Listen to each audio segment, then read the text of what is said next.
vos yeux, ça va encore? On vérifie avec une loupe, à la main. Du parement extérieur d'un bâtiment à l'escalier de sécurité, en passant par des grilles pour des avions, des grilles de filtration de particules.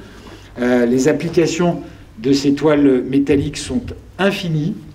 Elles ont été en partie imaginées, développées par les deux entreprises qui sont ici présentées, Gantois et Martel Catala. Les entreprises Gantois, toujours en activité à Saint-Dié-des-Vosges, et Martel Catala de Célestat, autrefois spécialisée dans les toiles métalliques pour les papeteries, ont marqué l'essor industriel de notre territoire.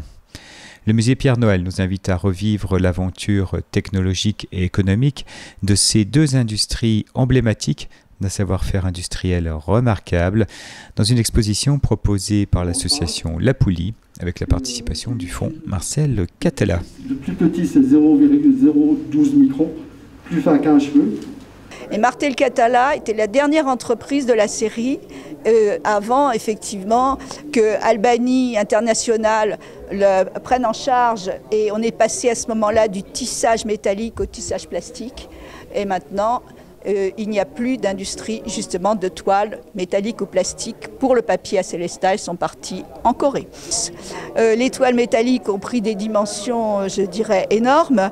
Notre ancêtre Catala, et puis avec son beau-frère Martel, ont donc fondé cette entreprise en dernier lieu, en 1868, et ça n'a fait que progresser avec les industries, les tailles des toiles.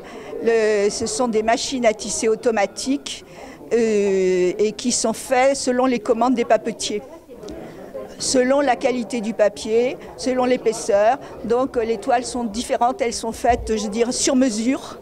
Donc c'est vraiment des objets d'art presque.